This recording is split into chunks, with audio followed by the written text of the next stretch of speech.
So welcome back to another Lunch and Learn. This is the final one in our autumn series. My name is Pip Lawrence. I'm the Wellbeing Director here for Wellbeing People, where our big mission is to empower as many people as possible to live their best lives for the longest. And on today's Lunch and Learn, I've got two very special guests with me. I've got Grant Payne, who's our lead Wellbeing Coach, and I also have Ben Mcgannan, who is our Managing Director here at Wellbeing People. And I'm going to be bringing them on to ask them the question that I just held up, which is, what does optimal wellbeing mean to them? So if I can get Ben and Grant to start your videos, as I can see a few more people just joining the chat. So nice to see Elizabeth and Cara and Ranjan coming into the participants there. So hi, Ben and Grant. First of all, welcome to Lunch and Learn. Hello, hello. So Grant is our lead wellbeing coach. Grant, you trained to be a Recalibrate wellbeing coach, what, a year and a bit ago? Yeah, crikey, it seems like ages ago now, but yeah, approximately, yeah, I think so. Yeah, you took us through the course. Yeah, and obviously to train to be a coach, you have to go through the program yourself. So obviously optimal wellbeing is going to be a question that I'm going to ask you in a second. And then Ben, obviously we met before I joined Wellbeing People. We met basically through the Recalibrate Wellbeing program, because you came onto the program, and that was kind of how our talks and everything and the merger all started. So do you remember how long ago that was? I think I did the course around 3 years ago. Okay. But I think we'd come across each other probably a couple of years before that, on and off in different ways through the industry. But yeah, 3 years ago I did the program. Perfect. So we'll start with you in that case, Ben, with our self-reflective question. What does optimal wellbeing mean to you? For me, it's definitely a continual journey and changes all the time. And I think all those things about being our best selves and living our best lives, that evolves. It evolves with life and time and change. So for me, it's just a continual journey towards my best self, really. Yeah, absolutely. And I would love to know, everyone who's watching, I'd love to know what it means to you. I can see that Ranjan's got straight in there, healthy lifestyle. So let me know in the chat, what does it mean to you? And how about you, Grant? What does optimal wellbeing mean for you? I love this question. We pose it often, don't we, on the webinars, and it's a fascinating question. We get a lot of really deep insight into it. But I guess, I mean, I like to live in the moment. I think optimal wellbeing is echoing really everything that you've mentioned. Taking those helpful and healthy steps, I think, towards what your best self looks like and feels like. It's about engaging in activities that are going to promote happiness in you often, and promote good health and well-being in you often. So all of those things, I think, because it's kind of multi-dimensional, isn't it? It's multifaceted, and it's about being engaged, I think, in life, not just satisfied or content, but actually just being engaged in all of those things. What a long-winded answer. I know there's never going to be a short answer with both of you on today's webinar. I think we're going to struggle to finish at past. But so Sue's just cut in saying, being the best version of myself that I can be. So absolutely. I know on the webinars, many people talk about contentment, balance, work-life balance. And I think, Ben, you touched on a lovely point, that it changes, which I think a lot of people don't take into consideration, that with the seasons of our life, with the things that happen that sometimes we can't predict and some of the things we can predict, optimal wellbeing changes at different times. So I think it's really important to be aware of that.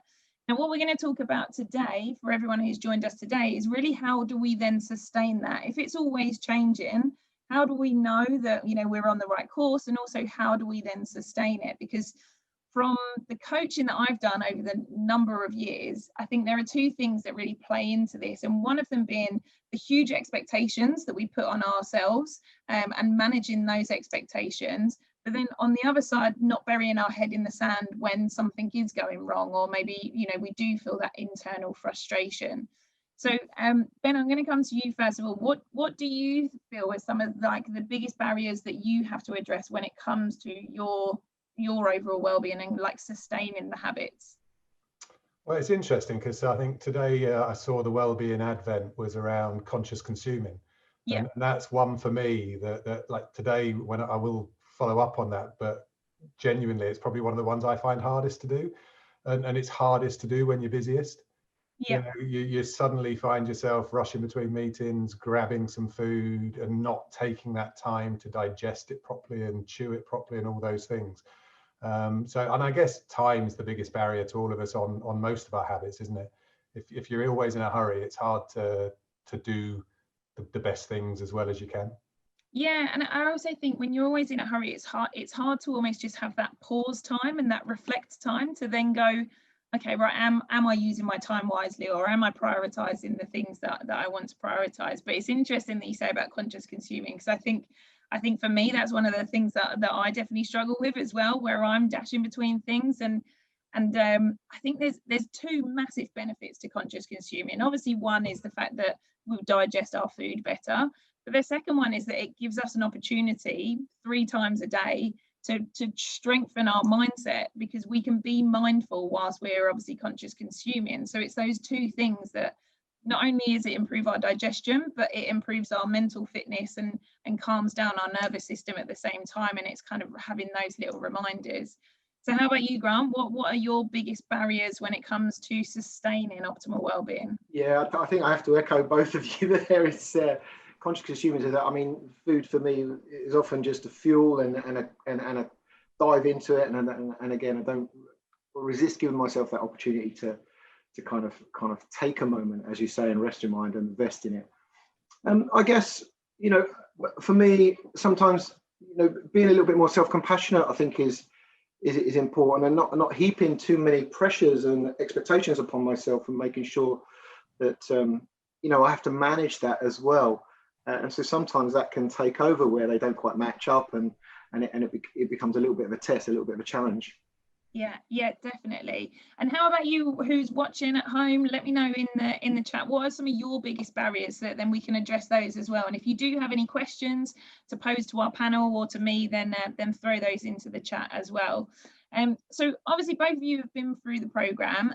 So what were some of the, I guess, the key habits that really made a big difference for you? Because when we, you know, talk about optimal wellbeing, and when we take people through the Recalibrate Wellbeing program, everyone takes something slightly different from it. And you know, people who go through it numerous times, you know, end up saying, oh, the first time I really focused on this habit and that one really stuck, and then the second time it was this one. So Ben, for you, the first time you went through the program, which habit really kind of made a difference for you and made a change for you? Oh, massively. The thing that made the most impact in the shortest time was eating a rainbow. I was just blown away by it. I mean, I found that, and I would have said mental health, I would have said I was good and like in a really good place and all those kind of things, felt good about myself. But the difference of eating that variety of color in fruit and veg every day, and I guess I didn't eat that much fruit and veg generally before then anyway, but for me, it was transformational. By far the biggest single thing in the program for me. And I remember training you, because at the time, like, I was doing personal training with you as well, wasn't I? And I remember you coming back on like week 5 or something like that, and you were just like, Pip, I don't know what's happened, but it's just like I've just got so much energy, like I'm so clear on all my thoughts, and it was that mental clarity for you, wasn't it? That it was like that connection from how is the food made such a big difference for my mental space and happiness. I mean, it's hard to describe it. That's just hanging out with me, Ben. Oh, that'll be it. Yeah, I crave that color and that variety, and I know if I don't get it, it made a clear difference to me that I won't let go of that. Yeah, and Grant, we hear this all the time, don't we? That the craving, it's like, what have you done to me? I'm craving good foods. Yeah. and I think it's a really important thing, because for some people that start the program, it's just like, you know, they can't even imagine, well, what? No, I wouldn't crave good foods. I crave sugar. But it's that whole thing of, you don't know what you don't know. So until you've done it and you've really experienced it, and then you have a couple of days where you go back to your old ways of eating, and then you go, oh, I really don't feel great. And it's connecting those dots that then again just keeps on progressing you and wanting to keep taking that next step, doesn't it? Yeah, absolutely. I mean, I've just finished up 2 programs, and you know, lots of the program reflection revolved around that the people, you know, they had created these wonderful habits and began to recognize the real benefit of having these rainbow meals, and as you say, that people, like, they don't want to step back now, they don't want to take that step back, and they certainly notice when they do, yeah. which is great. But for me, when I went through that program, I guess for me, it was the gratitude element played a big part. I always thought I was like in a moment sort of bloke and experienced gratitude and you know, counted my blessings often. But what it taught me was that when you just actually really do pay attention to that, it is extremely powerful, and especially in the morning.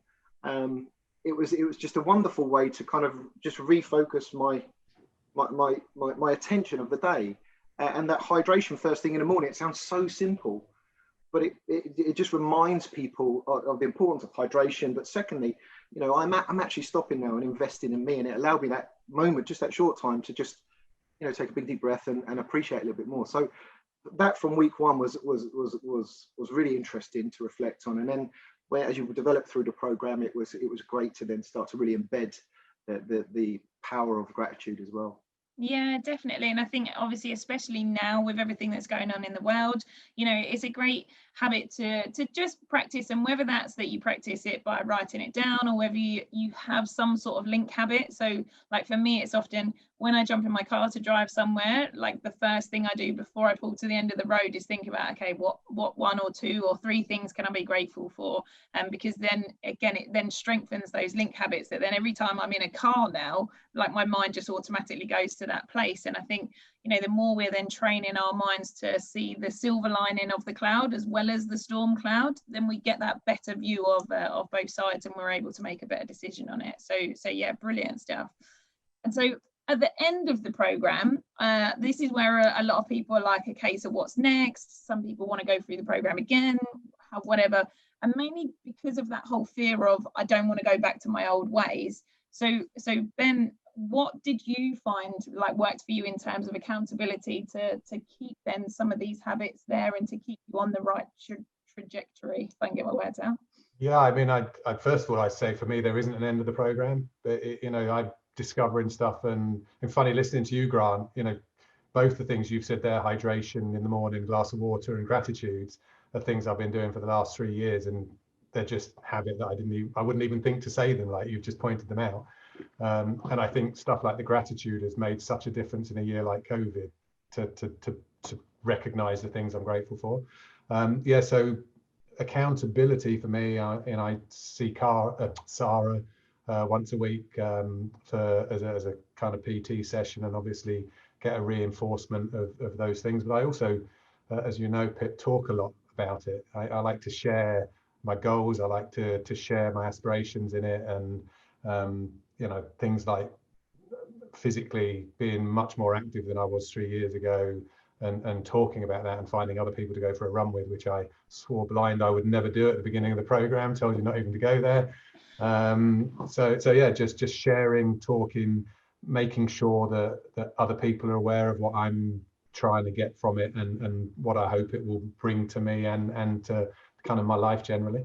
Yeah, definitely. And I think that circle of influence is so important when we talk about, you know, like if we're in a circle of influence where, you know, smoking is the norm, going out drinking all the time is the norm, like whatever it is, if it's then not in alignment with the things that we're trying to achieve, it's almost like putting a cookie out on the side and then just being like, just use your willpower to not eat that cookie. But it's like every time you go past it, you have to make that decision. Shall I eat it? Shall I not eat it?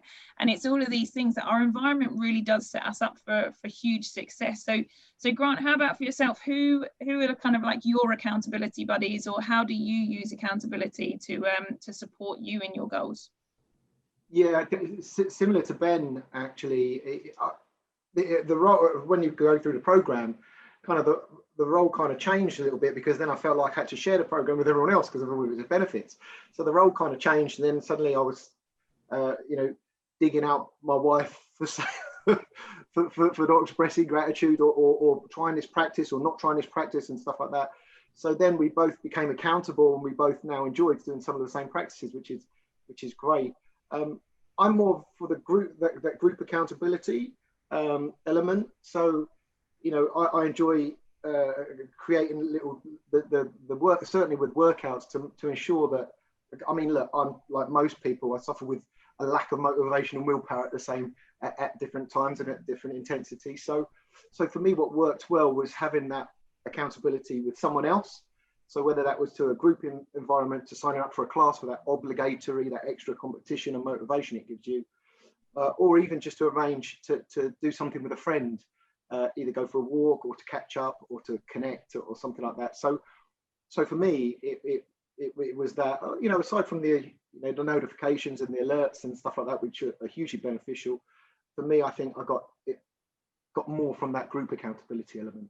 Yeah, definitely. And I think at Wellbeing People, obviously what we're not saying is the fact that because we're in wellbeing all of the time, we do get these little nudges. And, when we're delivering the program, I always say, every time I go through it with another group of people, I get the privilege of going through the program again, like myself, and it's more nudges and stuff like that. But I think over time, I really did realize that actually it really is the consistency of it, that exactly like Ben said, there is no end point in it. We can always, make some little adjustments. And whether that's, sometimes it's not even adding things, which sometimes causes more pressure. Sometimes it's taking away things or letting go of things and going, okay, actually, that's not serving me anymore. But it's being able to have that reflection and to touch base with people. And like Ben said, share those ideas and things and have those open and honest conversations that helps us to not get stuck in our wellbeing journey and to continue ongoing things. So Ben, I'm going to come back to you. What's your current wellbeing goal? Do you mind sharing it? Well, my whole recalibrate goal is to be healthier and fitter at 60 than I was at 50, and it's just from the moment I set it, it's I guess it's what's given me that kind of purpose to keep moving forward and seeing different things for different reasons. So that's constantly my current goal, and feel really comfortable with it. Yeah, and the lovely thing with that is that's I know we talk about it on the program, but that's that outcome goal where it's like, okay, we might not know all of the moving elements and the how I'm going to get there, but it's that top of the mountain goal that we know, okay, that's the direction I'm trying to move in, which is really lovely. Yeah, and I find it it's a really good question to ask myself over certain habits. It might not affect me now, but will it affect me when I'm 60 if I keep behaving in a certain way? Certainly, again, as you know, Pip, alcohol was something I told you not to talk to me about at the beginning of the program. I said, I like a drink, don't judge me. And obviously you also said, don't make me run, and now we have weekly run meetings. So but I think alcohol is one of those things for me that I enjoy it. I find it relaxing, I find it sociable. But at the same time, when I honestly ask myself the question, is that a healthy thing for me when I'm 60? And what can I do now that will allow me to still enjoy my alcohol on a social level and to still find it relaxing, but also to be better for me in my longevity? And certainly that's something I've talked loads about over the last 3 years, and constantly kind of grow with that, and just understanding even taking 2 or 3 day breaks is so much better for you than just taking dry January, which I love dry January, by the way, but understanding that taking 2 or 3 day pauses every week is probably much more strength, gives me much more strength for my longevity. I may have even got to the place where I look forward to my drinking pauses and find them really healthy and vibrant for me. So definitely. And thank you so much for sharing that, like, honestly, because there's obviously a lot around alcohol, and some people, it's almost like you said, that it's that transition that we slowly need to go through to identify, okay, what habits can we pick off, and we can start hitting those ones straight away, like you said, Grant, like the water first thing in the morning. That's why we start with that, because everyone can do that one. There's not going to be a barrier to it. But then with some of the other habits, it's going to be a little bit more of a process. But I think the most important thing is that we all own our own well-being, right? So in our gut, right into our instinct, we know what's good for us, what's not good for us. But it's about then like having that support network around us and having almost like that roadmap and that structure to then help us go, okay, well, what thing can we address at the moment, rather than trying to go like for everything and go, right, I'm going to do this clean eating, I'm going to do like a exercise every day or whatever it is, and then that's when that expectation pressure becomes too much. So yeah. And Grant, at the moment, do you have an optimal wellbeing goal that you're working towards? Well, since I first experienced a program, a year with you leading a program, it was really challenging to really start to really kind of, well, what was my outcome goal? And over time, I've really kind of just narrowed it down, and I share it often, almost every day. My outcome goal is to go for a walk when I'm 100 with my wife, holding her hand, laughing and joking and reminiscing about a life that we've had. And I can't think of anything that's more amazing for me to go and aim for. So again, as you said, I might not know how to get there just now, but I know what it looks like, and I wake up every morning knowing what it looks like, and I remind myself by writing it down every morning what it looks like. But my optimum wellbeing goal, I guess, at the moment is surrounds about developing my immunity. I'm really focusing on making sure I'm living the right life to stay as strong and keep my immune system as strong as possible. And we deliver workshops often on it, and it just reminds me of the importance of all this stuff. So especially now. So yeah, there's those two things, that right now, and that wonderful outcome goal, that really kind of that flag in the ground that I look towards. Really nice. And just because I know it's probably going through everyone's mind now, can you give everyone like 1 or 2 top tips for winter immunity? Because you just mentioned about immunity. Yeah, certainly. Getting outside in the sunlight as often as you can absolutely is a win. I've, talking about sustaining habits, I've linked a couple of habits every day. I have lunch, and I'm assuming you guys do too. And what I've done is I've attached a little 5-minute, 10-minute walk outside after lunch every day. So it's become that habit, and that's really important for kind of absorbing that vitamin D, which is essential for our immune system. And also sleep, investing in getting the right amount of sleep as a kind of control, delete, reset for your nervous system. Absolutely essential. I delivered a webinar on sleep this morning, and it's just that one of the best things, one of the best components, most important components that we can invest. It gets neglected far too easily. Yeah, definitely. And I especially think with the rise of mental health stats and stuff that are coming out, sleep is our superpower. It is the ultimate meditation, as the Dalai Lama said. So it's like, that if you're struggling with meditation and stuff, just make sure you get yourself to bed an hour earlier. And it's those simple things that if we do them consistently. So what I'm going to do is I'm just going to share my screen so that then I can talk through. We have something called the Optimal Wellbeing Formula. And when it comes to sustainable wellbeing, this is one of our things that we talk through. Here we go. Oh, make sure I can pop. There we go. So the Optimal Wellbeing Formula, for everyone who's watching, it's these simple steps. It's self-awareness really, really is the key. So if you can take schedule some time for yourself over the next, we're coming into the Christmas period. Now is the perfect time to just block out 30 minutes, an hour, whatever it is, and just ask yourself some self-reflective questions like, what were some of my highlights of 2020? What things didn't go so well, and what did I learn from them? As well as then thinking, okay, well, what do I want to achieve in 2021? If I had the perfect year, I had a 10 out of 10 result, what are some of the things that I want to achieve, both personally for your own well-being, and then maybe setting some relationship goals, professional goals, whatever it works for you. But when it comes to well-being, self-awareness is that key. Then it's about taking some data. Now, obviously, we have things like the interactive health kiosk where we can take things like blood pressure and resting heart rate.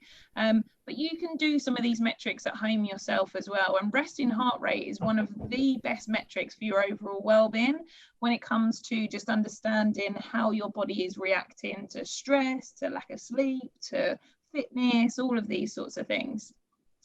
And once you've got that, it's about then setting yourself that outcome goal, so that big audacious goal that it is that you want to achieve.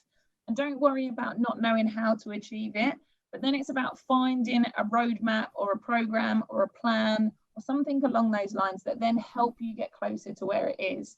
Now, obviously, we have a program here, but it's not to say, well, obviously, we're going to be biased on what that program is. But the key thing with that roadmap is making sure that you see it all the way through to the end, because whatever it is, as long as it aligns with you when you kind of like sign up to it, and then you really get through all the way to the end, then you can have a really good understanding on whether it's kind of worked for you or whether you can then move on to, I don't know, a more advanced one or something along that.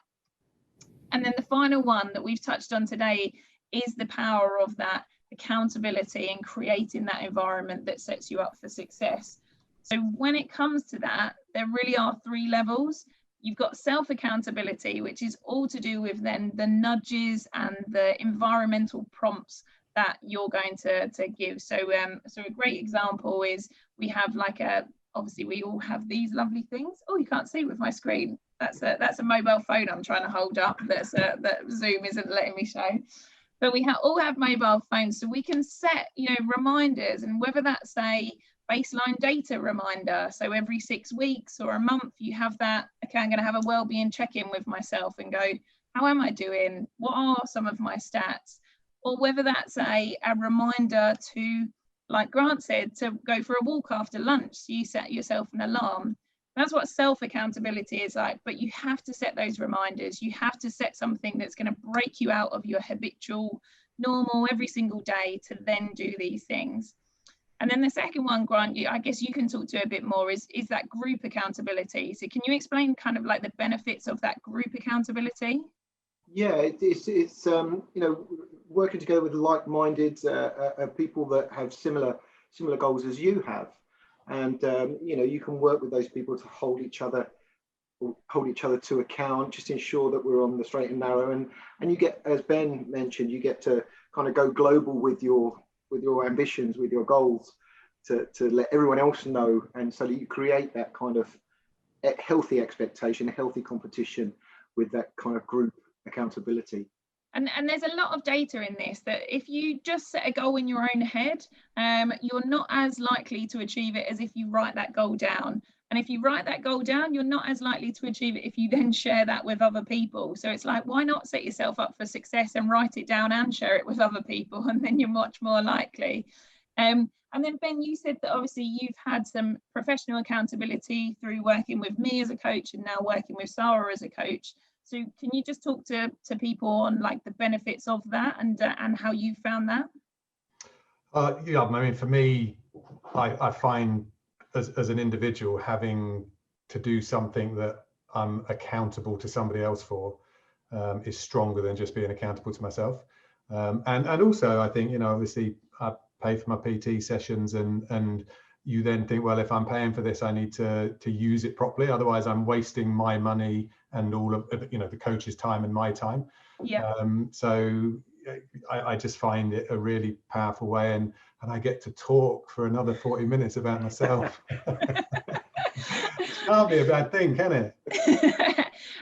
But I do think that there is, I mean, I remember when I used to like just do personal training, and you know, I wasn't qualified as a coach, and I had people sharing stuff with me that I was just like, oh my goodness. But the key thing is that in our modern day lives, we don't, you know, not many of us have someone who is like separated from the family, from emotional ties, from that we can just go and kind of like have a bit of a sounding board too. And that is the real value of having a coach, having a personal trainer, having a therapist. You know, it's having that professional person who is then able to accelerate your thinking, accelerate you to where you want to go, because effectively what you're doing is you're paying, you know, investing your time and your money on their experience, on their 10 years where they've worked with other people and things. And so I think before I never really used to kind of like fully understand the real benefit of it until actually I started getting coaching myself, and then I was like, oh, okay, yeah, that I hit a ceiling on my own, and it's that coach that helps me to push through that thinking.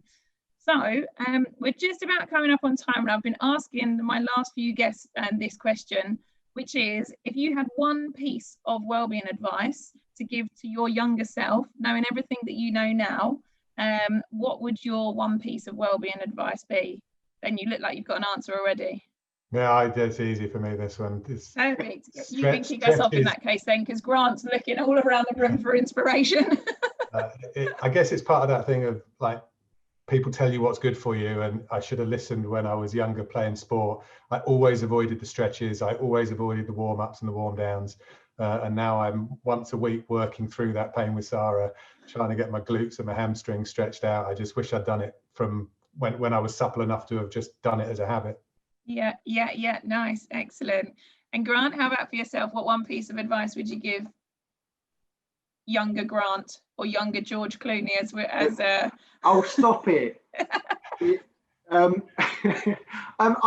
know what? It's interesting because the immediate thing that jumps into my mind is learning that, you know, don't be afraid to learn how to cook properly. Invest in it's something that I clearly neglected when I was younger, and have a little bit of a kind of a worry about it, and need to develop that culinary confidence. But I practice lots more habits now, and it's certainly a growing skill for me, and I really enjoy it now. But it's certainly something that, you know, I wish I'd invested in a little bit more when I was younger. Lovely stuff. Thank you very much. And one question that I have to the audience and everyone who's watching is, what was the most beneficial thing for you out of today's session? What one thing will you take away from today?